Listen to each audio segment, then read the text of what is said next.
You're listening to the Bulldog Hour, getting you inside the Wilson football program with weekly game previews, recaps, highlights, and interviews. Now, here are your hosts, Joe Mays and Justin Raffoff.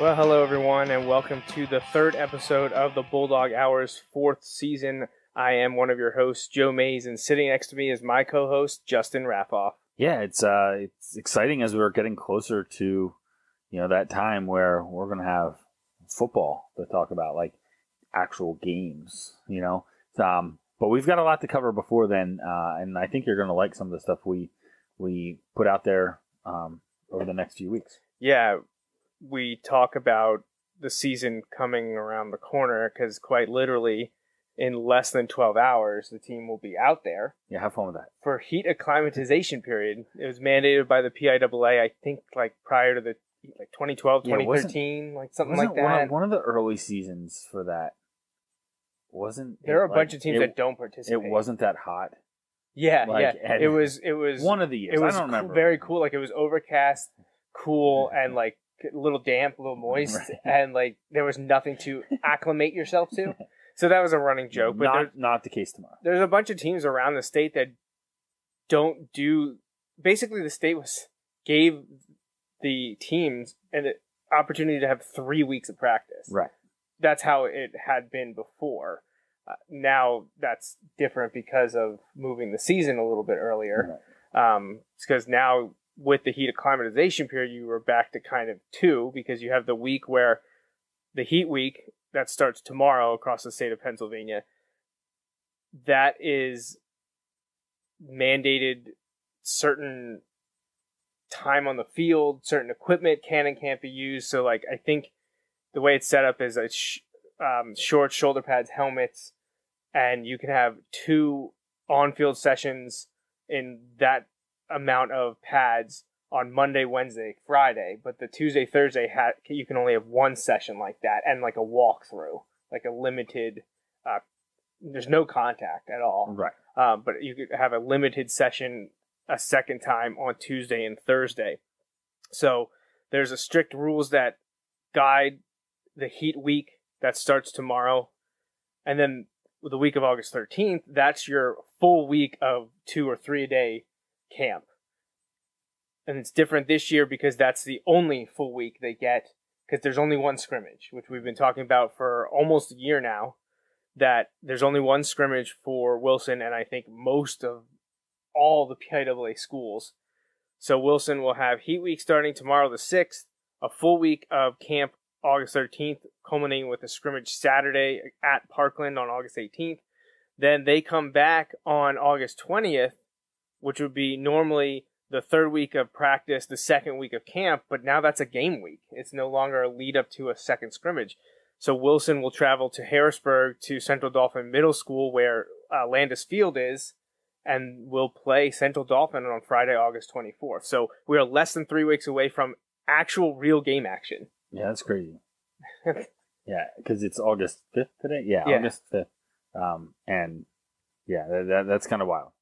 So we have a lot to cover over these next 2.5 weeks leading up to the first game. So tonight on episode 3 of the 4th season, we're going to go over some standard stuff we always do and then dive right into 8 interviews with senior players, which everyone always likes to hear from them. And then next week, or the next time we release an episode 4 of the 4th season, will be the interviews with the assistant coaches. So we talked to 3 of them, John Lorchak, Ernie Wolber, and Paul Covell. Then finally, leading up to the first game in about 2 weeks, we will have an episode with an interview from Coach Doms, as well as a preview of that Central Dauphin game. So 3 shows in the next 3 weeks, and actually pretty much a show a week until the end of the season, which is the way things are setting up this year. So if you enjoy this show, you love Wilson football, we will have plenty for you on the weekends following the games. Yeah, so like you said, we're kind of getting into it now. But I'm excited for it. And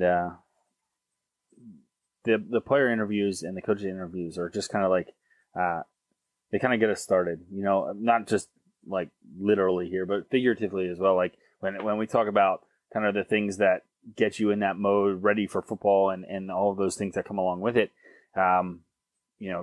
Hearing the guys talk about their preparation and kind of their goals and things like that, it's kind of gets you in that mindset. Absolutely. So we're ready to go here, excited for the season to kick off. But before we bring you the first set of player interviews, we have some things we want to go over and some people that we want to thank. First up, as always, my dad and May's Sandwich Shop, Matt Cruz, Andy Herr, and now not one, but two anonymous donors that have helped us out over the years, and for both of them this year. So if you want to help out, I know you'll get to this in a second, but we'll gladly give you credit or gladly give you anonymous credit. Right. Don't let that get in the way. If you don't want your name out there for whatever reason, that's fine. We appreciate your support and the donation. It helps us keep the lights on here because all of this wonderful stuff you see in front of you or behind us or on Friday nights, it all costs real cold hard cash. And yes, we'd rather not to have that come from cold hard cash we earn doing day jobs. So anyone that helps us out, we are very grateful for that. My dad, May's Sandwich Shop, Matt Cruz, Andy Herr, and then our two anonymous donors. Awesome, and huge thanks. And hopefully we have another great season in store for you, and you appreciate the content that we're bringing to you this year. But like Justin said, there's other ways for you to help as well.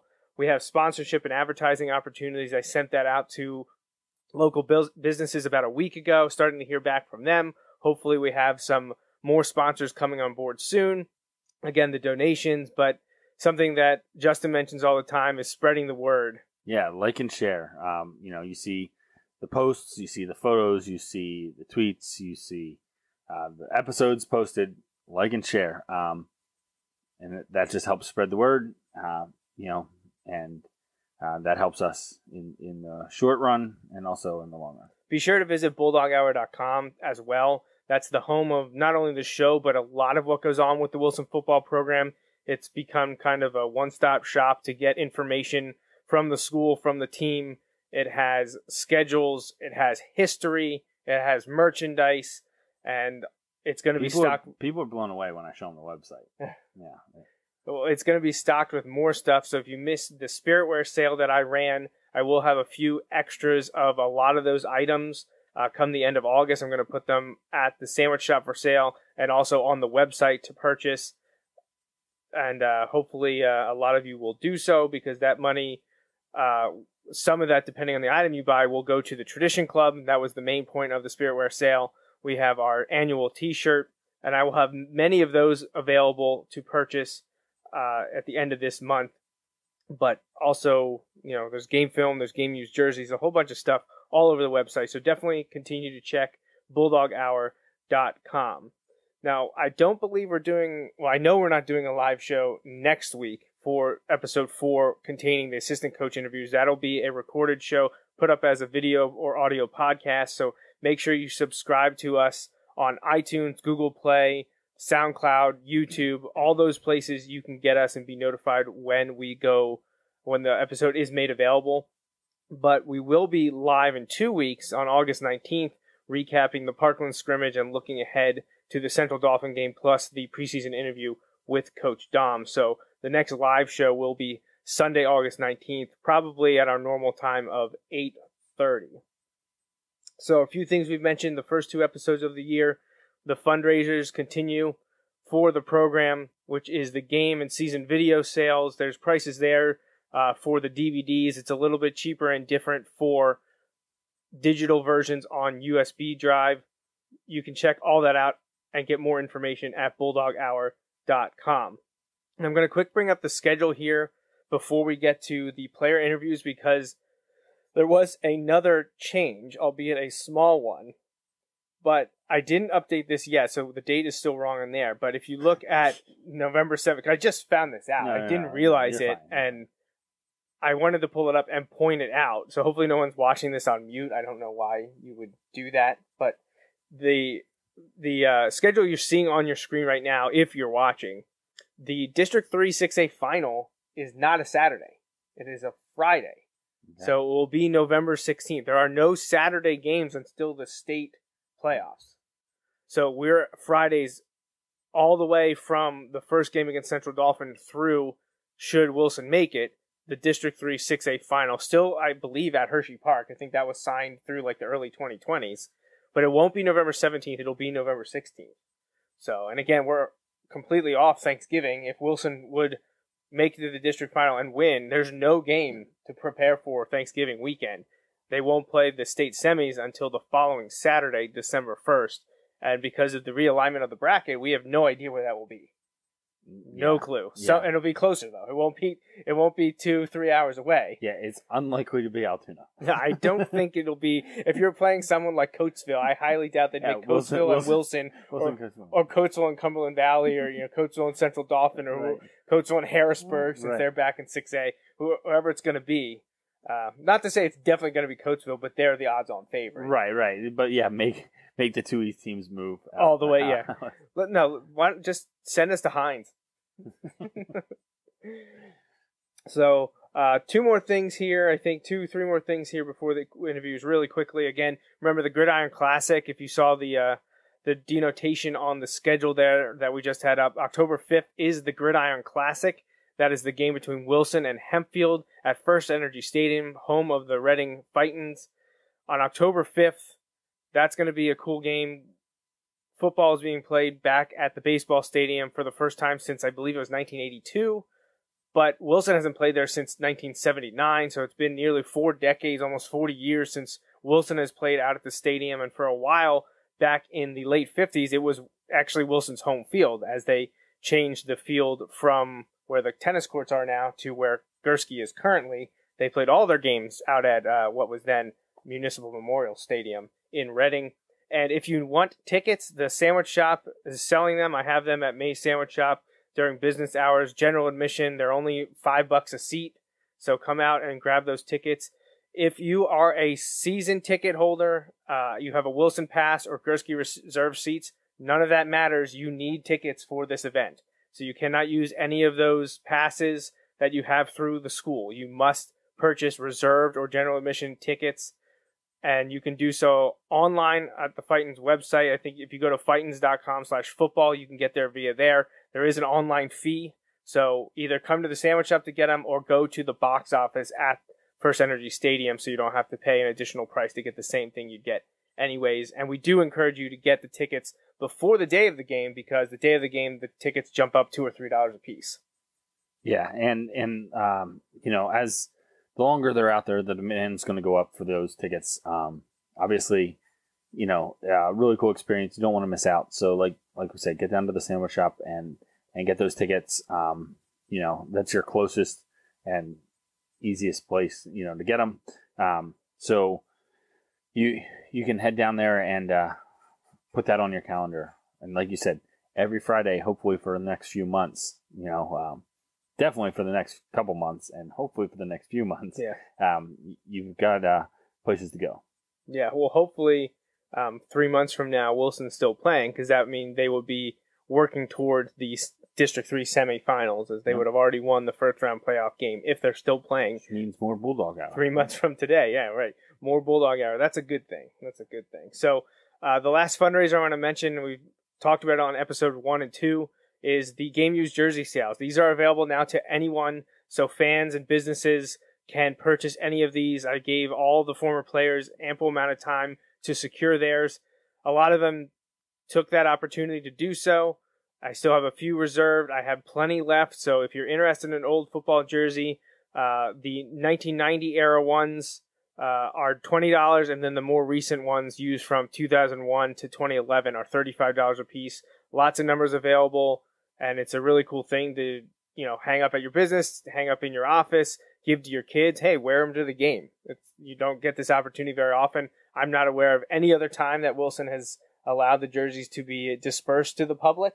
So this is a great opportunity to support the program and get some new apparel for the season. We do also want to remind you of the Wilson Football Tradition Club championship team event this year, which is Friday, September 7th, during the game against Springford. We will be honoring the 1978, 1993, and fall 2008 championship teams. And I know that we're getting a good group from the 2008 team back, and hopefully guys from the fall 93 and fall 78 squads also make it back to celebrate with us. And they will be recognized on the field at halftime, and we'll have a nice little tent with refreshments so they can all meet and greet each other and talk about the days of Wilson football. And I'm sure Justin's sitting there like, how was 2008 10 years ago? Well, that's exactly how I've been feeling. Well, every time you bring this up, and also with other 10-year sports anniversaries in being recognized lately. But yeah, that's crazy.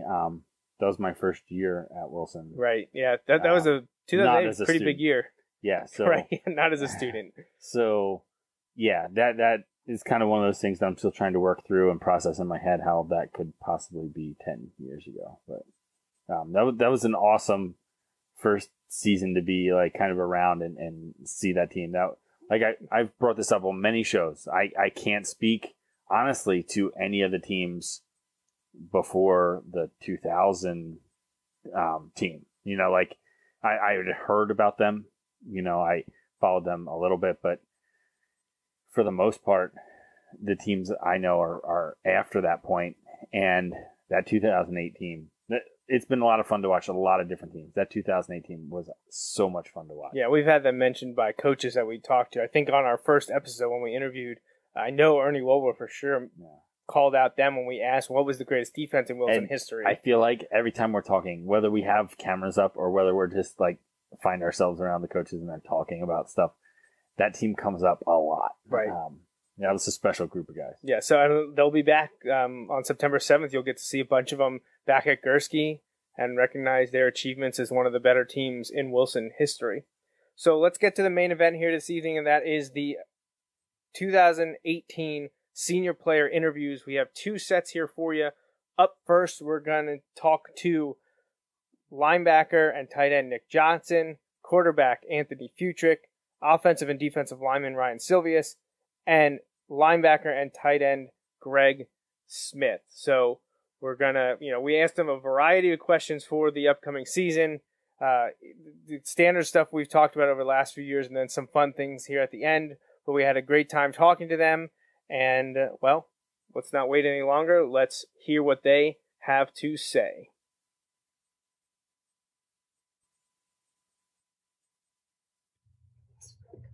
All right, so up first in our player interviews for 2018 are seniors Nick Johnson, Greg Smith, Anthony Futrick, and Ryan Silvious. So, guys, thanks for joining me here. No problem. We'll kick off the player interviews. You're first up this year. I haven't talked to any of the coaches yet. So, whatever you say, this will be the first thing that anyone watching getting ready for the season hears. No pressure. No pressure. But everyone's always interested to hear your perspective because you're the guys doing the battle on Friday nights and as the season wears on into the weekends. And, the Tradition Club and anyone that I've solicited questions from is always one of the players. So we thank you for taking the time to speak with us because there are a lot of people that are interested with what you have to say. So I gave you introductions by name, but why don't we go in order? Let us know what positions we'll be seeing you play on Friday nights. All right. So my name's Nick Johnson. I play tight end and inside linebacker. I'm Anthony Futrick. I play quarterback. I'm Ryan Silvious. I play left tackle and defensive end. I'm Greg Smith. I play linebacker and tight end. All right. So just real simple. You guys have been into the thick of summer workouts now for a few weeks. You've already went through team camp. How have things been going now the first 6 weeks of your off season? After team camp, it got a lot more bonding. Our team's really close now. I feel like there's a lot of camaraderie between everybody. Brought you together. And we got a lot better. Doing that. Yeah, we got a lot better. My time as a player, team camp was always time where things kind of got a little bit more serious and you got to know everyone a lot better and you started focusing on the upcoming season. So that's good to hear. Has there been anything different for you guys in this summer, be it the 3-day-a-week practices you've been doing, 7-on-7s, or team camp? Was there anything new from the past few years? I'd say the only thing that is really new is the energy. It's just a whole another level of energy this year than last year, and we're just all kind of pushing each other to get better and just making sure everybody's on the ball and being held accountable.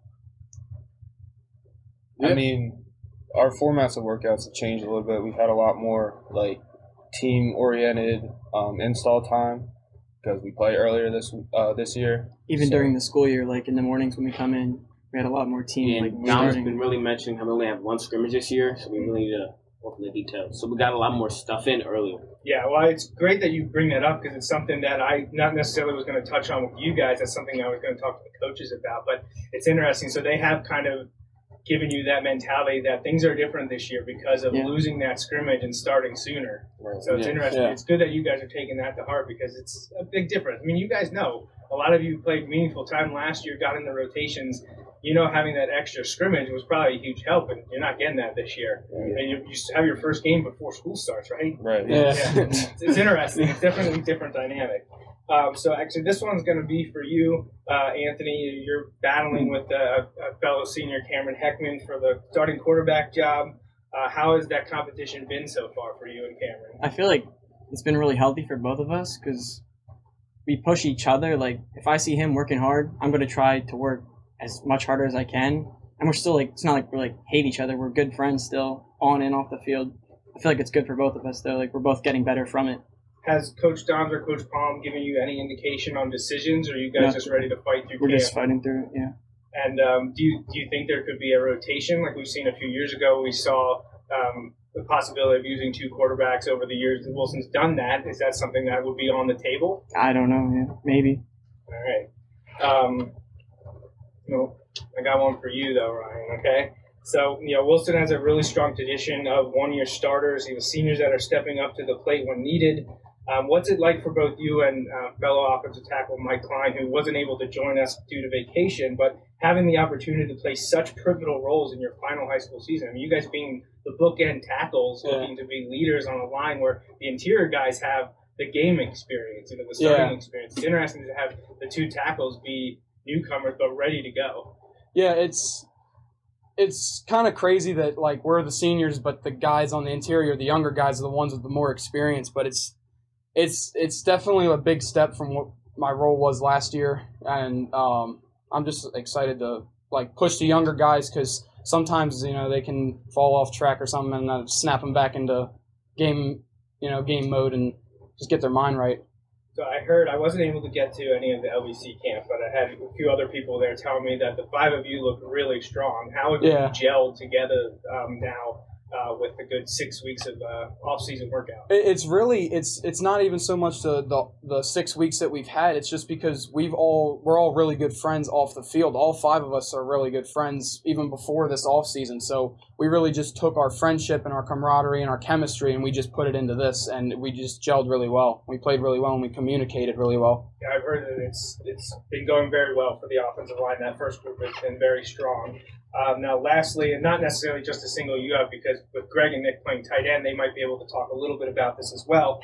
How are you, the linemen, adapting to the change from Coach Brubaker to Coach Lorchek? Have there been scheme changes, any kind of changes that have made it easier, more difficult? Changes, like we've changed our terminology, like our line calls are different, and the coaching style is the same. Like we're very, like, we got to be on the ball. We don't mess around, and we just stay focused all the time. And we during, like he said earlier, with the team like oriented installs and stuff, we slowed it down a little bit just to make sure everybody knows their assignments, so we can once we get into scrimmages and games, we can just all be on the ball and just be ready to go. So pretty smooth transition, just a few tweaks here and there. Yeah. Has that trickled down to you guys at tight end at all? A little bit of different balls. A little bit. Not much. I mean, LCD still works heavily with us, but working with Coach Lorchek, I feel really comfortable in the switch. Okay. So now I know, Nick, you certainly have aspirations to play college football. Any of you other hoping to play college ball? Yeah. Yeah. How's the recruiting process going, whether active or passive? Reaching out to schools. What's it been like to go through for those of you that are doing that? You want to go first? I'll start. It's a little frustrating because you don't know what each school wants, but all in all, I've had good communications with a bunch of schools, just trying to get to camps and trying to ultimately get that first offer and then see where it goes from there. Is there an institution that really piques your interest right now that you're like, well, I hope I get an offer from here? Is there one that leads the way or a couple that lead the way? I'd probably say my top 3 are Dartmouth, Colgate, and Temple. Okay, cool. What about you, Ryan? I've been reaching out to pretty much everybody. Ask him. You see my Twitter DMs. It's full of coaches, but I do it every day. But the one college that I'm in love with is Temple. I went to a camp there. I played really, really well. I've been on 2 visits there, unofficials, and the coaches. It just seems like a good fit. So I really like it. I know I've seen you guys at camps with a few other players, some that I'll talk to in a little bit. What's it like at those camps being able to see the competition that you're ultimately competing with, not only on Friday nights, but also to get scholarships or offers? It's extremely competitive. It's just like you got to bring it every rep of every drill. And when you go to one-on-ones, you can't take reps off. You just got to go all the way. Now, Anthony, Greg, are you looking to play football in college or another sport in college? Or are you just I'd be interested in playing football in college. Okay. I've been going to like some camps Okay. and stuff. But Once you guys, or is there a school you're interested in going to post high school? Not necessarily for sports, but just something to continue education, or if you know what you want to do after high school? Yeah, I know what I want to do. All right, what's that? I want to be a lawyer. Oh, sweet. Yeah. Did you have a school that you would like to? I visited Maryland. Okay. Yeah. So is that your It was number really one? nice, yeah. You like it there? Cool. So I know you guys are, waiting on scholarship possibilities, but if you don't take the route of football, is there an institution and a degree that you're going to be aiming for? I'd say something with business probably. Okay. I'd go business or criminal justice. Okay. Part of the reason that Temple's really high on my list is their sports management program. I'm more so in because 1 out of every 100,000 makes the NFL, probably less than that. So I'm more focused on my education and sports management. They have the best program in the country, so I'd probably still end up at Temple even if I didn't take the football route. Yeah, well, you mentioned it. It's really tough to. I mean, NFL is light years, away for so many people. But you guys are focused on college right now. But it's nice to know that you're thinking about other sides than just athletics, because that's just as important. Because that's probably in your future, whether it's immediately after college or not. But so let's focus more now on this season specifically, and let's get a little bit personal and focus on what your goals are. Is there something that you have outside of the team group, which we'll get to that in a second? Is there something that you're like, I'd really like to reach this year, whether it's a statistics or being nominated or picked as the team MVP or making an All-Star game or something? What are you looking at personally? Personally, for me, it's just that scholarship offer. All the nominations and stuff are nice. Like, I love them and everything, but like that's not going to be my number one goal. And I'm going to put the team before my number one needs too. Sure. For me, I'd say like obviously I'd want to be the starter, and then personally, I'd say just to win. Basically it. Kind of like going off what Nick said. All the honorable mentions and all this, like the accolades. It's cool, but at the end of the day, I'm just chasing a scholarship, and I want to win. So I'm more interested in the whole team winning than anything else. Yeah, like same with like what Ann said. Mostly on winning. I just want to like show like improvement from game to game. Just want to improve as player season goes on. Those are very good goals. You're all every year. Everyone's always talking about team first, and that's what you have to be for a program at Wilson. If you're focused on the individual goals, while those are nice, you're always focused on the bigger picture. So, kind of leading to the success of Wilson over the years is the best teams always have incredible leaders. Who are your student athlete leaders of this team this year? Jim, Gil. Any of the seniors have all really stepped up. It's all shared leadership. There's really nobody that kind of like took a step back, and we're just all working as a team just to lead everybody. Yeah, I know. I pointed out last year. I call him Nick. I know the nickname Jim is still around. People on Twitter referring to him as that. At first, it caught me off guard because I wasn't sure who they were talking about, but then it clicked and I got it. But yeah, we talked to Nick last year after the game, and I think I actually said straight up, I think it was the McCaskey game, about how the leader of this team hasn't necessarily, not to call out any of the seniors from last year, because there was obviously senior leaders, there always are, but the vocal leader, it seemed before the game, was Nick. and I said how unique it was to have an underclassman leading the way. So obviously none of that hasn't changed. Nick is still a big vocal guy, but it's nice to hear that plenty of others have stepped up when needed to. And if you want to have an incredible amount of success in 2018, that's what you need. So what's your most anticipated game this year? You know, you're given 10. You know you're going to get 10. What's your most anticipated? It's an interesting slate of games. Is this like our personal? Yeah, this is personal. I was about This to doesn't say, need the to next be game. team-wise. The next game. You know, the coaches are, you know, coaches and players always going to be coach and player speak about, you know, the first one is most important, and then they'll take it one at a time, which you have to do.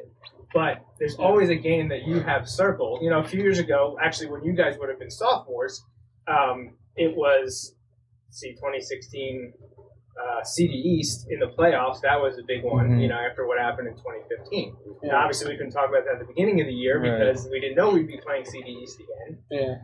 But that was a huge game for those players, and they wanted another shot at them. They got it, and they made it count. So, of those 10 you know you're playing, is there one that sticks out, or like, I'm looking forward to that game? There's like 5 that stick I'll out. say I got 2. Go ahead. No, go ahead. I'd say for me, CD, because it's really all I've been thinking about ever since the end of last year. Like, I'm just thinking, that's what we got next. Yeah, the preparation for the first game, especially with it coming so early, is always going to be at the top of the list. And that's the one that the coaches are hammering home right now because they're the ones you got to topple first on that quest. It's interesting that the first game isn't Mifflin this year. That's a little bit of an interesting dynamic. It hasn't been that way for like 11 years or something like that. Wilson's played Mifflin the first game, I think, every year since 2006, or right around there. So Central Dauphin is the one that the coaches definitely want you to say. But I assume Mifflin in week 2 is a big one after last year. I would Central. think Manheim Central, a team that obviously is very good, coming off of a Final Four appearance and returning a quarterback and a lot of other guys. That's a game, and it's at Manheim Central. And then obviously later Manheim Township. Have to go back to Manheim Township. Yeah, Township. Just got gave me chills. Yeah, you know, we don't like to talk about October in July, but you know, those are the biggest games, and I'm sure everyone has those circled. But I know the coaches have made sure that you take it one game at a time. So, what are the team goals for 2018? Reclaim the league, sit back on top in the district, and then get our first state ship. Do you guys pay attention to changes that the PIAA enact? I've been seeing it on Twitter. You've been seeing it. Do you guys really care about it? Is it something that's interesting? Is that what, like, the recruiting? No, that was the. Are you talking to any of it? You know, the transfers and recruiting stuff comes into play, but I was talking more about scheduling and playoffs. But that when they came out with the new bracket and we were playing the East instead of having to go out West, that excited me, because not that it's going to be an easier road, but to travel 3 hours, sit around all day, and then have to go and get ready to play a team from out West, versus maybe 45-minute drive, get off the bus, get right into it, and kind of like any other road game. Right. And both teams have the same impact, because, you know, if whatever team in District 3 in 6A wins the title, will then get to play a team from suburban Philadelphia, which you're going to see one of those teams in week 3.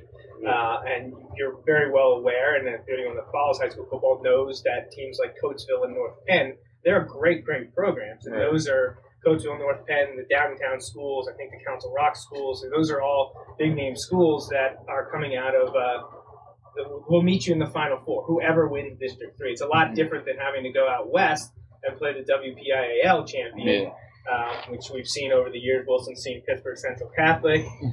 They've seen North Allegheny, Pine Richland, all very big, very talented schools. But now that becomes the problem of District 11 and District 12, which now Allentown and City Philadelphia have to go out west. It's very interesting that they made this change, but I know District 3 was excited to be back in the East. I just didn't know how much. I'm sure you guys were aware of it, but I didn't know if it came up in conversation much at all. If it was something that you thought about. I just remember the first, one of the days after lifting in here, whenever they announced it, I looked on, I saw the Wilson football tweet about it, and I was like, I ran into the locker room, like, guys, just going off about it. Yeah, it's different, and most people look at it from the standpoint of, well, you don't have to go and play District 7, which is always a plus because those teams are supremely talented. But it's not a bash on the suburban Philly schools because they're, like I just mentioned, Coatesville, North Penn, CB West, all those schools are incredibly talented. But you bring up the exact point that I think everyone is focused on. I don't care who we play, just let it be a little bit closer, a little bit easier. Right. We've been going through it for Wilson and District 3. We've been going through it for like 12 years now. Now you finally get to go somewhere where, we're hosting Springford this year. That's a team that you could possibly see in a 6A Final Four, whatever D3 team is there. And that's not that far of a drive. And when you meet in the middle, it's even closer. Right. Yeah, for those long bus rides, you just sitting there, your energy's going. You have to get right back up. Yeah. First hour, you have your playlist on and music, getting excited and everything, and then the next 2 hours, it's like you're sleeping, dozing off. Yeah, it's a tough atmosphere, one that Wilson's had to do for a long time, and any of the District 3 schools. It's an interesting change, and I wasn't sure how much you guys were aware of it or talked about it. So let's get back to here and now. Who should Bulldog fans be excited about seeing on offense and defense in 2018? On offense, I'd say Elijah Morales. Okay. He's been improving like crazy, especially through camp. Like, he got a lot better. Not a lot of people know of him, but I think he's one to look out for. Okay. Elijah's a good one. I'd say on defense, Matt Fry, the junior, he's really stepped up his game. He was good last year, but he has taken it to a whole nother level. I think he's going to be exciting to watch this year. Anyone else? I'd say offensively, just the whole entire offensive line, because we went against Southern Columbia at camp, and they controlled the line of scrimmage. And against a team like Southern Columbia, who just came off a state championship themselves, like won many in the last decade. Yeah, Southern Columbia is a heck of a school. So you kind of mentioned a little bit, but is there anyone else that you would consider an underrated teammate poised to break out besides Elijah or Matt Fry? Is there another name? Can be an underclassman, doesn't have to be a senior, but it could be a senior. A lot of the Cookie. I was a Cookie at cornerback. Yeah. Scared me. It popped into my head. Cookie's really technically sound. He just like you say something, you just pick it up so fast. I think Cam Marino can help a lot too. Whether that's a big role on defense, a big role on offense, or even if he has a huge role on special teams. Kid just wants to play. He wants to work. He works hard too. He works hard. He learns. He pays attention. So much energy, and he really loves his team. I think both the Hoekstra brothers, they're both just nuts. They just on defense, they just fly around and hit people. It's going to be good. It's going to be fun to watch. Sometimes that's what you need. All right. So far, what's your favorite Wilson football memory? Hey, start with Greg. My favorite football memory? Yeah. Oh God. Not Exeter football, Wilson football. No, you're chatting. I won the district sophomore year. The district championship in Yeah, 2016. Yeah. Because I was just coming in, and I was like, and it was just. I think well, that sophomore year will be a little bit of a culture shock for you because even you guys playing at Western Southern and then together on the freshman team, like you understand that it's getting big time, but you don't really get it until you're up here working out over the summer, and then when the pads come on and you understand. And now you're here at seniors, and now it's the most important thing leading up to the school year. Like when you're young, you can almost like mess around and still be pretty good. But when you get up to here, it's like you gotta mess with your coach. You gotta follow what you're doing. You're not gonna play. So, any other Wilson football memories so far besides that district championship? I'd say sophomore year, the first Mifflin game, just like the atmosphere, the first time ever walking out on the field like that, it was just crazy. Of the team. Yeah, it was just like a whole different feeling. Crazy. And we won. I'd say sophomore year Springford too. Yeah. Oh, multi overtime. Yeah, game. I know. Yeah. The comeback. Yeah. Probably one of the most underrated moments was sophomore year, the Mannheim game when Regal blocked the field goal. That was pretty nuts. That was huge. Yeah, you guys had quite the interesting introduction as sophomores. Some of those games were quite memorable. Yeah. Mostly for good too. Right. Yeah. Things turned out. So hopefully we can build on that this year. Let's see. What's it like to play for Coach Doms? I love it. I love Coach Doms. I like how all the coaches, they're like close with the players too. Like a whole bond. Like it's not just the players bonding and the coaches are separate. We're all like together. I feel. Yeah. My personal favorite thing is when we're out doing our install, doing our drills, like we're serious. But when we're in here working out in between sets, like they're joking with us. Like you can always like get a joke in with them, and it'll go over well. Do you guys, whether it's a team or individually, do you have any pregame superstitions or routines you got to get done? Whole lot of pre-workout. Okay. Yeah. Lots of music. Yeah. I'll come in, I'll empty my bag, I'll set up all my stuff, and then I just go and walk with my Beats on. Okay. Don't you only have your Beats on game days?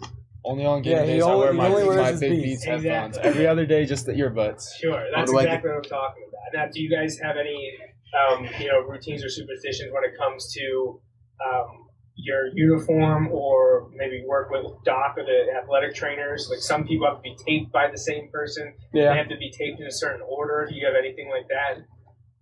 Yeah, I get taped by the same person every game. I always get spatted by Doc. Okay. Nobody else. All right. Not superstitions. All right. So these are really simple. These are easy ones. Did you have a favorite high school football player growing up? It doesn't have to be if you moved into Wilson later, but is there a guy you remember watching on Friday nights growing up that you're like, that's someone that I'd like to emulate or I really enjoy watching? I remember watching Matt Timochenko and Ronnie Gillen. Yep. Junior Joseph. Mm-hmm. Tyler Beck. Okay. I don't have a favorite. You don't have a favorite? Jimmy Brooks, too. Jimmy Brooks? Okay, yeah, there's a couple of good ones from 2012, 2013, back a little bit earlier before that. But yeah, very, very good Bulldogs there. What's your favorite pro and college teams to watch? If you watch the football, you have a favorite NFL or college team? Eagles. Cowboys. I like the Eagles. And Clemson. Clemson, okay. I don't really have like a favorite college football team. If I had to choose one, probably like LSU. Okay. Mine's Oregon. Oregon? I just enjoy watching college football. Yeah. Whichever one offers me. Whichever one offers me. So, what about college or pro players growing up, or even now? Like, is there someone that you're like, I just love to watch them play? Oh, Brian Dawkins for me. Okay. Ray Lewis, all right. Sean Taylor. Sean Taylor. I say Derek Jeter, like overall, just like as a person. You don't play like as a person. You don't just like as a person. I always like. All right. Do you like watching him play? Last thing, real simple, bring it together. What was your message to fans in the Wilson community as we get ready to start the 2018 season? Be ready for a different team this year. Get ready. different energy. It's a different energy, just different. We're going to shock a lot of people, I feel.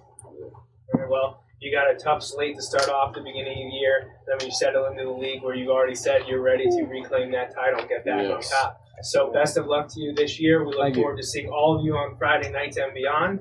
And I'm sure I'll be catching up with you after games in the fall. So thanks, guys. Thanks for having us. Thank you.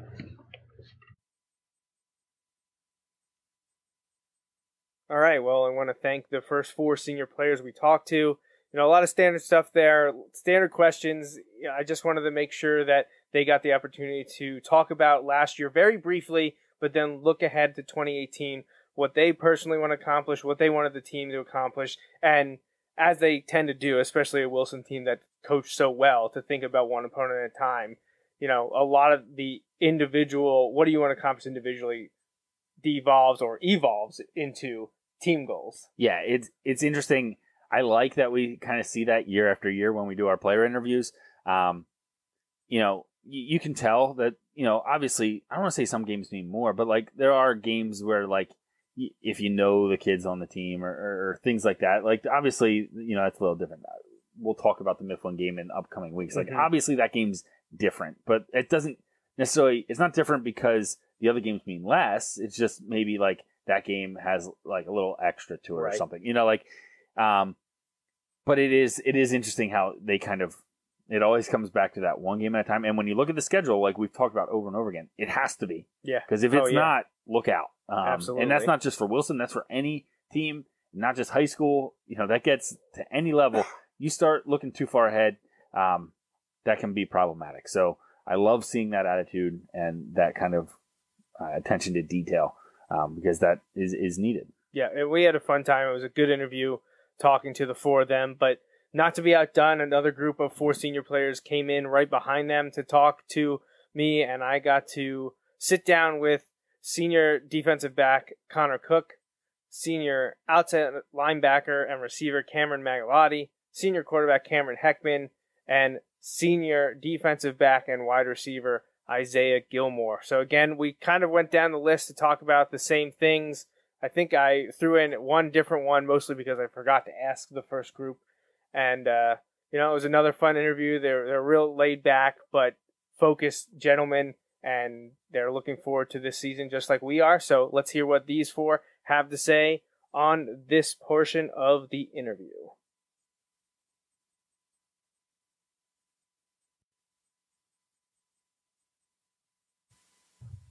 All right, so I'm here with my second group of 2018 seniors. Joining me now are Connor Cooke, Cameron Magalotti, Cameron Heckman, and Isaiah Gilmore. I got that right? Yeah. Good there? All right, awesome. So, I gave you guys names, but let me know what positions you're going to play for the 2018 Bulldogs. I'm Connor Cooke, and I play wide receiver and defensive back, and then I also punt. Cameron Magalotti, outside linebacker and wide receiver. Cameron Heckman, I play quarterback. I'm Isaiah Gilmore, I play DB and wide receiver. All right, so before we jump into anything specific, to get the team, overview, first I got to ask, how's your hand, Isaiah? Actually, I'm doing pretty well. I can finally move my hand again. Good. I know I was at the 7-on-7 where that happened. I know you were in a lot of pain. Honestly, I was pretty calm initially, and then when I realized what happened and adrenaline wore off, it wasn't too fun. And then getting it located and stuff, and then surgery, so not fun. So when are you able to get back full? July 31st, to see the doctor again. Okay. All right. So it's coming up on another checkup, and hopefully they give you the green light soon. It's crazy to think in just a few weeks you start, what do they call it, acclimatization? Heat Acclimatization, yeah. So it's just around the corner. You guys are already at team camp. You've been going through these morning sessions. Summer's been flying by. Exactly. And how were summer workouts? How was team camp? Summer workouts first started off pretty easy going, and then we hit the ground pretty quickly. And then we got the LVC, things really gelled together as a team. So I thought summer's been going pretty well for us. That's what the first group said. They said, it's kind of not going through the motions, but it was kind of similar to, the same that you've been going through now this is your third year. Yeah. But then once you got to team camp, things really clicked and you really were like, oh, it's time to get going. The season's right around the corner. Right. They did mention a couple things different with the summer workouts, but nothing too overwhelming or different from years past, so you guys can be able to focus on installs and getting ready for the season at hand. So Cameron Heckman, you're going to be battling with fellow senior Anthony Futrick, who I already talked to for the starting quarterback position. How has that been going so far from your point of view? I think it's went pretty well. We both had a good 7-on-7 on that all-day one, and we both had a pretty good camp. So I feel like whoever gets the job is going to do a great job. Has Coach Toms or Coach Palm made any kind of decisions or talked about the competition at all? Not really.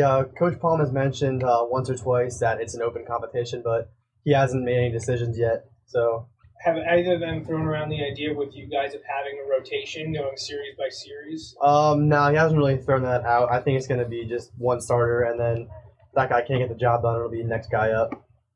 All right, so I think the rest of them I have are for everyone. I try not to single too many people out, but the people want to know about the quarterback position, as you know, watching college and pro ball, everyone wants to know what's going on with the quarterback spot. So for the rest of you now, do any of you have aspirations to play college football? I do. Definitely. Anyone else? I know you don't. Yeah. Next. I probably won't. No, not really. All right. Hey, that's perfectly fine. But how's recruiting going? How's that? Reaching out to schools, having schools contact you, going to camps. What's that been like? Honestly, my finger kind of screwed me over for this summer, but it's a up and down process. Schools are different, so I mean it's been enjoyable just talking to different coaches, meeting new people, but it's been a roller coaster. Now your family's got a pretty big history with impressive high school play as well as in college. have they helped you along this way? I know it's different over the decades, but how have they helped you, or what have they done to help you in this process? I know I reached out to my cousin John to see what he could do for me, and I know he's done some things for me here and there. And then I have a cousin who's currently at Elon University. He talked to the DB coach for me, and I mean, my family members have just done what they can do to help me out, and I gotta be grateful for it. Is there a school that you're really interested in and the potential of going there or if you decide not to pursue football, is there something, a school out there that you'd like to go to, academically? Of the schools that are recruiting me and the schools that I've seen, I like Nova, Temple, Colgate, and Albany. Really, those are kind of like my top four. Top four, okay. But I mean, most of them said things will change as the season goes on. So really, I'm just keeping an open mind as the season approaches. Sure. Now, the three of you, and Cam, why don't you go, because I know you're locked in. Why don't you let us know what's going to be going on with you? Well, right now, it's kind of up in the air because a lot of the other schools, because I verbally committed my sophomore year to Holy Cross. But right now, other schools are interested in me, like Nova, Richmond, St. Joe's.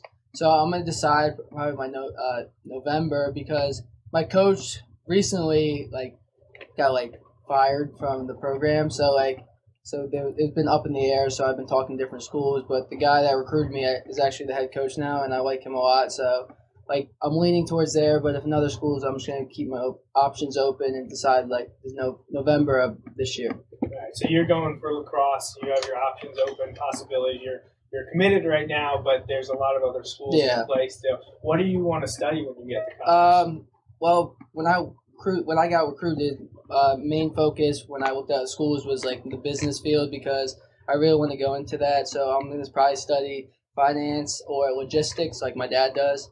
This year, I'm going to take an internship with my dad in the beginning of school to see if I really like it, or I'm going to take another field. So that's fun. It's good to get that experience and know what you're getting into. So what did you want to study at whatever school you ended up at? Sports management, probably. Sports management? That's somewhere in there. I think Ryan Silvious mentioned the same thing, sports management. That's a cool field to get into. Cameron, what about you? Where do you want to go? I've only looked at two schools so far, Penn State and Bucknell, but I really like Penn State. I know I probably want to study something along the lines of business, maybe finance. But, I've only looked at two schools so far. I'm leaning towards Penn State. Okay. I'm not really sure what I want to do, but all I know is I really want to help people, so I was kind of looking more in the medical field a little bit. Okay. So far I visited Nova, Lehigh, and then I have a visit for Westchester, and then I might visit Penn State too. Okay. But, I'm not 100% sure on what I want to do yet. You want to room together?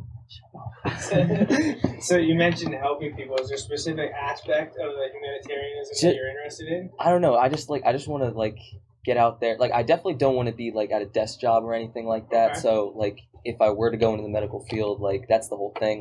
The whole being inside all day would kind of maybe bug me a little bit. But as long as I'm doing something that somebody's getting better or feeling better and stuff, is definitely something I would definitely do. Interesting. Okay, so, all right. So this is for everyone again. I don't care who starts; it doesn't matter. But what aspect of your game have you most improved since the end of last season? Okay.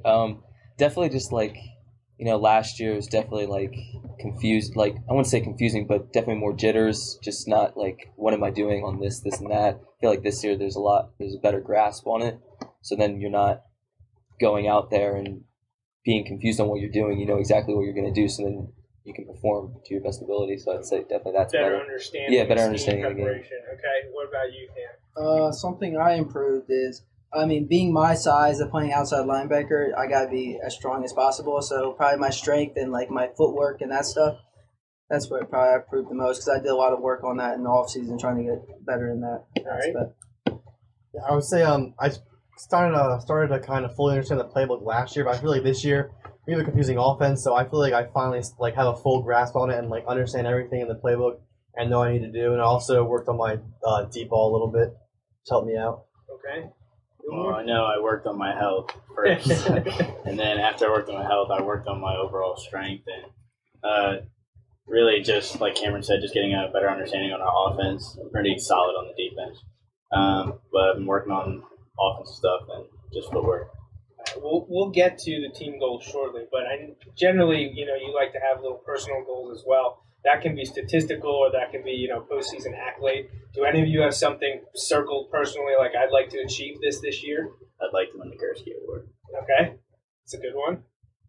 I like to definitely see, definitely get back, win another league championship, and definitely get to a district championship and see how far we can go. Okay. Anyone else in something specific? Well, I want to trying to pass my goal in interceptions like I had last year. Try to get 4 or 5 this year, Okay. and I also want to get another district medal. Nothing really. Nothing jumps out. Yeah, no, We're just talking team stuff now. yeah. talking Team personal? stuff, yeah, Personal. Yeah, personally, I like to be the starter. Okay. But work hard. All right. So we're talking team goals now? We're going to get to one question before team goals. So, what is your most anticipated game for this year? And I know the coaches tell you one game at a time, and they tell me that when I ask them this question. But there's always some game, maybe a handful of games, that you're thinking, I'm going to be ready for this one. This is one that I'm looking forward to. So do we all want to say, our personal ones? Yeah. Give me what's your personal? For me personally, I want to play Mifflin again. Yeah. I want Manheim Central at Manheim Central. Warwick at Warwick. Township. At Township. And again. Hatfield at the baseball field. Yeah. Those are mine. Okay. All right. Yeah, those hit on a lot of them. So, Cameron, do you have one that you're looking my forward first to? one's, definitely Mifflin. So we want to get one back on them. And then second one will probably be Township, to show them we're back on top of the league. Yeah, that's definitely one. I think a lot of people are. Did it come across to you guys as weird when you saw or heard that you had to go back there again? Yeah. Threw us off a little bit. Yeah, I know there's all people like to throw around conspiracy theories. They don't understand it's just a 2-year rotation, and sometimes this happens because you guys have to go to McCaskey again too. Yeah. But you're going to host Cedar Crest, which I know you guys haven't played yet. But I'm also excited for that one. Wilson We played saw them down at camp. Yeah, that's right. You guys did. Last time Wilson played Cedar Crest, we hosted them. We hosted them this year, and also Penn Manor. You guys hosted Penn Manor last year. We host them again. So it's just an interesting cycle. And unfortunately for you guys as seniors, you get to finish with at least 3 games at Township in 2 years. Not the easiest place to play either. No. So I'm sure that's one that's at the top of your list. So what about you guys? Anything else? I'd say what Zay said. Definitely those are top games. I would say Mifflin, Manheim, because kind of after last year, I'm really still kind of pissed about it. But and I want Cedar Crest because at camp they think they're really top dogs right now. So I really want to beat them up. Yeah, wasn't able to get to camp, but I had a couple other people there talking to me about how things were going, and that Cedar Crest was there. So I knew you guys had seen them already. Kim had a little bit of a rough patch with a couple people. Yeah, well, hey, settle that on Friday night. Yeah. So that you mentioned Manheim Central, and the previous group did too. Is there something about Manheim Central that stands out as just because they're a story program like Wilson is, or something specific that draws your attention to them in week 4? Well, one, they have a pretty solid quarterback who's getting looks from all over the country. Simon, second year starter, Yeah, so definitely want to play against the best. Also, I had heard that they kind of close everything off in their city so that the whole town comes out. It's kind of like the Texas Friday night. Yeah, and they have end zone seats too, so always want to play with the people in the end zone. Yeah, I was just there for the East-West game, or is it North-South? I think it's North-South. That Wyatt played in with Trevor Hatley, Chris Price. So I was just there for a game. I haven't seen one of their games before, other than a scrimmage. So it'll be the first time that I've seen a game. And Wilson hasn't played them since I want to say 2011. We did. 2012. We did play their JV team our sophomore year. We got beat up pretty bad. Yeah. So.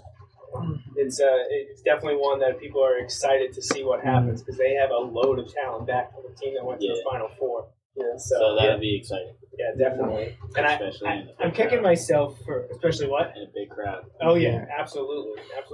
When Wilson comes to town for a team that is on par with the Bulldogs, that's newsworthy. And having to go there this year, that'll be a sight to behold for sure. Now, I'm kicking myself for not asking the guys in the first group, so I'll get to ask you now. You mentioned playing Hempfield in Reading at the baseball stadium. What did you guys find out about this, and what was your reaction to the news? I think I found out about it maybe a week or two after the schedule came out. And I was excited because, like, we don't normally get to play on grass. Yeah. So I think it'll just be fun, especially since we're playing at a baseball stadium, too. So hopefully we fill up the stadium, get a good game. Have the coaches talked to you much about it? Just kind of. Not really. It's week 7. Yeah, we're taking it one right? game at a time. Yeah. Yeah, they only really talk to us. CD. Coach Doms played there as a player for Muhlenberg, so he has experience there. It's definitely interesting to have, he got to play when the infield dirt was there at the one end. And I know it's going to be an experience. It's going to be exciting, and you guys are actually the last game in the series that's going on. I think that's our pink out game, too. Is it? That's what I heard. I don't know. Hey, very well could be. I know the school offered to allow the Tradition Club to host the team reunions that we've been doing during that game. So it could very well be the pink out that game. But it'll be interesting. It'll be exciting to play a home game at First Energy Stadium, just like they did for a number of years. But that's kind of cool to do your senior year, something you definitely will remember. Hopefully you can win that game, and that'll be even more memorable, having to play Hempfield, which was a tough game last year. Yeah. They're always a big, strong team, so I wouldn't expect anything different this year. But I guess Martin Robinson being at Temple probably makes things a little bit easier, at least for the secondary, because he was a beast. Yeah. All right, so we kind of touched on it with the individual goals, but what are your team goals for this year? Team goals, definitely to win the LL again. To also win the district championship and state championship as well. Yeah, same thing. The ultimate goal. One Wilson teams have been talking about since the late 80s when the state championships finally got underway, I think in 1988. But, I know the coaches one game at a time, one step at a time, win that league, and then focus on districts. Okay. So, who are the leaders of the team this year? Who are the guys that are stepping up, being those vocal leaders, leading by example? I would definitely say probably Zay and Nick Johnson, but then definitely Cameron Marino. Okay. He's definitely he comes up there whenever we need somebody to speak up. He'll definitely be the one to do it. Kind of for like sure. that extra. How do you say, like, energy? Mm-hmm. He's definitely got a lot of energy. Maybe a little too much. And after team camp, you guys have bonded pretty well. You're ready for this year. Yeah. Cameron Maggs is also a quiet leader. Yeah. Someone who leads just by example. And when he needs to say something, it doesn't always come out straight, but he'll say it. So is that someone, do you take pride in kind of loosening them up too? Can you do that with humor? Yeah, it's not intentional. It's not intentional, but hey, it works. It all gets the job done. Well, that's good. It's good to have leadership. And I talked to the guys last year. I think before the McCaskey game, I pointed out how Nick Johnson kind of seemed to be the emotional leader of the team last year. It's unique to have it be a junior, and he's got a great guy to have with your group this year. And I figured it would carry over. I'm not surprised, but I know there's always guys that step up. So it's good to hear Isaiah and Cameron Marino, and hopefully all the seniors have a way to get the point across that this could be the last time you're suiting up, not only for Wilson, but in football in general. I know the coaches throughout your career have probably mentioned that you never know when it'll be your last game. Mm-hmm. So, a few more questions here. Who should Bulldogs fans be excited about seeing on offense and defense in 2018? Who's an underrated player, someone that could burst onto the scene that maybe we didn't hear about last year? On defense, someone that was heard about a little bit, but not as much as they should have been heard about was that guy right there, Connor Cooke. Yep. The stud. So. Thanks, Isaiah. But honestly, Connor Cooke. Okay. I think on offense too, Elijah Morales, running back. He actually went into camp. I think he had a really good camp. So he's shifty, and he will have a big impact on offense this year. Okay. Also, probably Avante Lockhart. I think he'll have a solid year. All right. Big kid. Couple running backs there, replacing me. Yeah. Anyone else jump out to you? It could be someone that played last year, but maybe they're due for a breakout year. I know you touched on the ones at the other group. I think offensive-wise, Matt Fry is going to have a big year. Receiver. Offensively? Yes. Okay. Yeah, and defensively. Yeah. They mentioned him on defense, so hey, it's good to have them, the Yeah, two players step up. I also think Cam Mag's a big year this year too. So you're settled in at outside linebacker then. I know last year you kind of bounced around early in the season. Were you playing a little safety? Yeah, well, this year I'm going to probably do the same thing. I'm going to play hybrid, play outside and safety, depending on the packages in certain games. But, I don't mind doing it because whatever helps the team. So, it's easier for me because I actually understand safety because I got moved last year to it. So it's really easy and it helps the team because when we play a team that passes a lot, we need to have 3 safeties in the backfield. So are they going to come up with a name for that position? Like some teams call those hybrid players like the elephant or anything like that. They're going to, could you be a Renaissance man setting a new trend here at Wilson? I think you can just call it Mags. Yeah. That works. Mags? That works. Mags. Okay. What's your favorite Wilson football memory so far? It can be the 2-year high school career that you've gone through, or it could be something from Little League or the way you worked up. What's been your Wilson football memory to date? I have a few. Definitely like teammates, just us bonding would definitely just be this past year at camp. I could not stop laughing. Literally, I could not. My favorite year of camp. Yeah, definitely. Yeah, it was just so much fun. But then, in LP, definitely my midget year when we won the championship. When Abdul won the championship. No, he was not the only one who scored. I also scored. So That's right. Shut up. But definitely that was just fun because you always talk about winning a championship, and that's the first time you got to win a championship. Right. And then high school. I don't know, definitely this past year when we faced Barbone and Conestoga Valley, that was a fun game. And then those were fun times. So we're gonna talk about Little League. Yeah. Me and Cameron won our Mite championship in 2011 or something like that. 20 or 98 yards of the house. Yeah. He only cared about the midget year, just saying. Whatever, we still won. Yeah, but we beat you out here. Also, probably sophomore year when we won the district championship. Yeah. Regardless of the fact that I was in the hospital, but we still won. But memories, they just keep going. Yeah, favorite memory for high school was definitely a district championship our sophomore year, getting that whole Hershey experience and knowing what it's to be there and just knowing we have a chance to get back there. Mm-hmm. Yeah, that was the big one for the first group was that district championship. That's what coming back always remember. Come back from 2 touchdown deficit too. Especially the way it happened, for sure. Yeah. What about you, Max? I say the district championship game also, and then I say camp because this year I was kind of disappointed because this year in camp we learned that there's a what is it, Sheets. They had the Turkey Hill. The Turkey Hill, and they had the best smooth slushies, and it's the first time I'm why didn't I know this my sophomore or junior year? I'm I was a little disappointed in that, but so now you got to decide: do you pass that knowledge down, or do you save it for seniors only? That's the biggest question. Yeah, I don't know. Maybe a secret that you keep. Yeah. I mean, I saw sophomores and juniors there when I went with Nick. Cat's out of the bag. So they might spread it down for the next couple of years. So. Yeah. So what's it like to play for Coach Doms? Coach Doms. You gotta love him. I mean, yeah. Nothing you can't like about him, except when he makes a lot of references that we just don't get. To old music and TV shows and movies. I mean, but Coach Dom's he can joke around, but he can also be very serious. Because I remember when he ripped me apart against Lebanon last year, called me a JV player, and people in the stands heard it, and I was scared to play for the rest of the game. But gotta love him.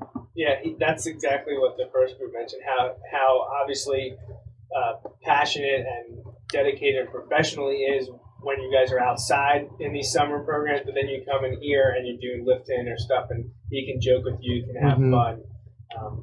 That's the good side, having 2 sides of the coin, but both are good. Both are necessary to have a team. Any other comments about Coach Doms? I had bought him a slushie at LBC. And how'd that go? Did he appreciate that? Loved it. He loves slushies, so that's something I'll remember forever. There you go. Do you guys have any pregame superstitions or routines? Anything you have to do? It could be the week leading up to the game, or it could be game day.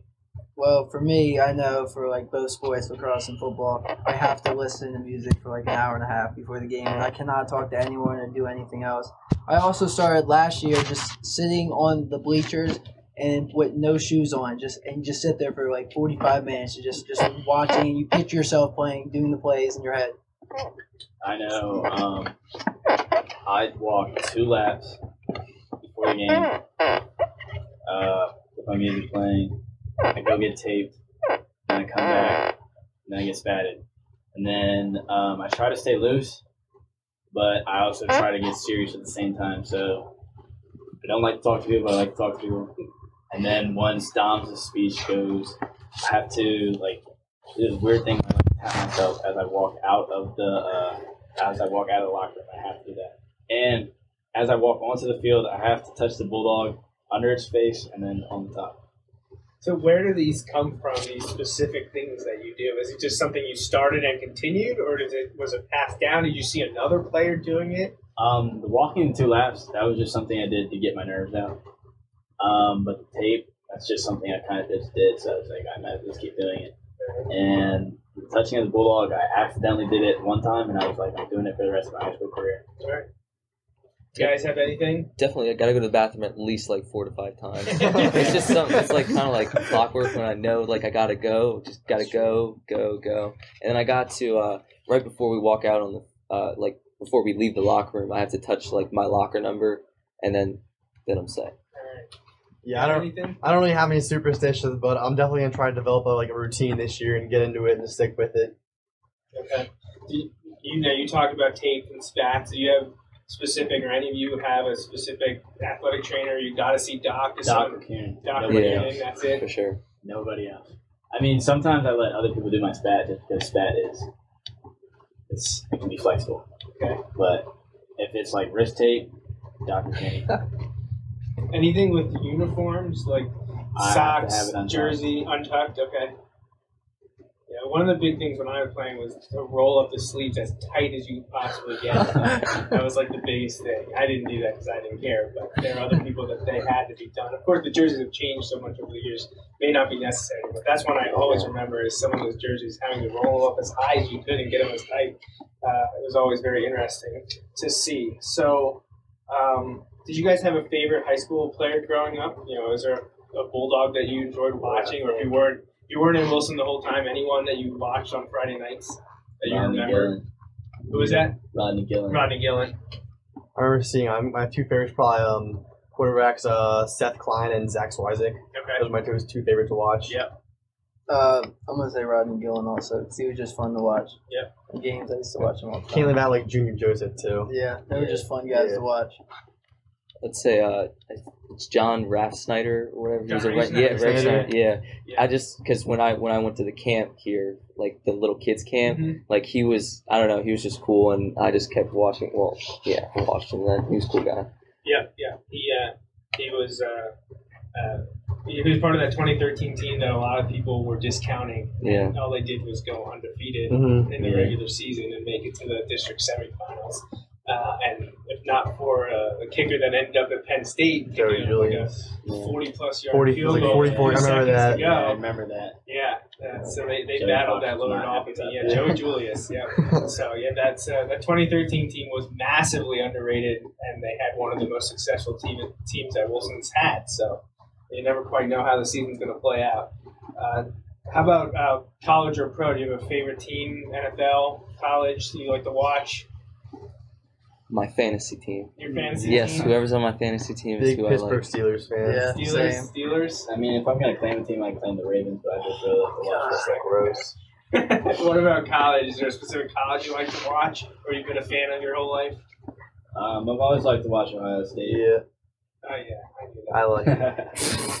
You're on my list. I always like to watch all college football, but if I'd root for a team, it'd be Ohio State. Yeah, you too. All right. I like watching like Pitt because my dad grew up there, and Okay. and I know some of the guys on the team. So Yeah. Yeah, I don't really have one. Not really. No. Okay. How about players, pro or college players, when you're growing up or playing now? Someone you like to model your game after, and just really enjoy watching on Saturdays or Sundays? My favorite player growing up is Ed Reed. Okay. I just love the way he played. Yep. Favorite player, I'd probably say Aaron Rodgers. Because I forget, he was drafted. I don't even know if he went drafted, but see his story is kind of cool. And he also just like an amazing quarterback. Yeah, they talked about him being the number one pick that ended up being Alex Smith, and he dropped into the 20s until the Packers picked him. But it's worked out pretty okay for him. Yeah, just a little bit. My favorite player, but I have never watched him because he was when I was born, Jack Lambert. Okay, yeah. Yeah, because my dad grew up telling me all the stories, and even my grandfather told me stories of how tough he was. And, I have a bunch of pictures in my room of him with no teeth on and stuff like that. We even named our dog Lambert after him. Yeah, so. there you go. Yeah. Old school. I mean, honestly, I really don't have a favorite player. Come on, Cookie. I really don't. I don't know. I just like watching it, just watching. Yeah, just watching all of it. Don't focus on a team or a player. Just watch whatever. Yeah, exactly. All right. So I think actually this is my last question. So wrap it up and bring it back to Wilson. What's your message to the fans in the community? What should they look out for in 2018, and what does this team have in store for them? I think we're going to surprise a lot of people. A lot of people are already counting us out, knocking us off. But just stay tuned. We're going to give you guys a show. Show up and be loud. We'll do our job. Yeah. For sure.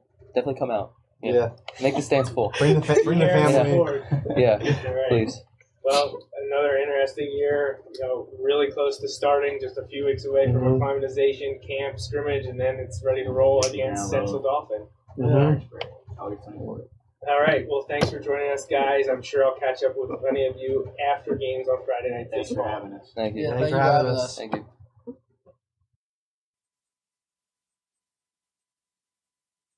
All right. Well, that was Connor Cooke, Cameron Magalotti, Cameron Heckman, and Isaiah Gilmore. Thanks to those guys for taking the time to sit down and talk the 2018 season with me. Again, they are very much excited for this season. They feel like they've got a lot to prove. They feel like they're underdogs, which is where I as a fan, a coach, want to be. And as a player, you always want to be underestimated rather than everyone talking about how good you are. So I'm excited for this season. I think the guys have been working incredibly hard.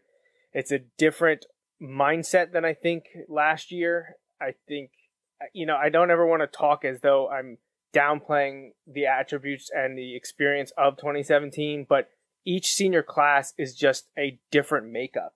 And this group is showing that. It has pointed it out, not just them, but the coaches as well. Right. And we've kind of seen similar things kind of cycle. It's a different group from year to year. And we've talked about this about previous years. It's just different. And the way season unfolds one year can have a direct correlation to maybe the perception or the outlook of players moving into the next season. Some of those players don't get that next season, right? The senior class from last year, they're done, they've moved on.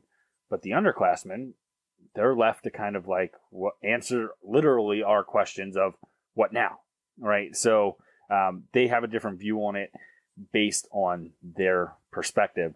And it's interesting to hear their takes on kind of how just that brief part about before, but moving forward and again, get to that one game at a time mentality.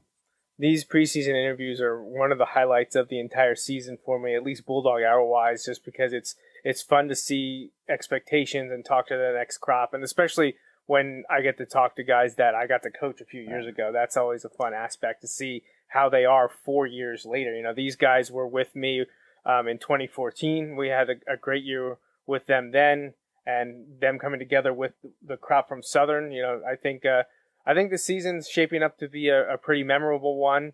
And I'm never going to get into predictions on this show because that's not something I ever want to put on the team in a good or a bad way. And I also don't want to give bulletin board material to any other team that we may play. Yeah. But I think this group is ready to make some noise this season. Yeah, and I hope so. And like we said, we have a lot more to kind of break down before the season starts. But it was a great start hearing from these guys.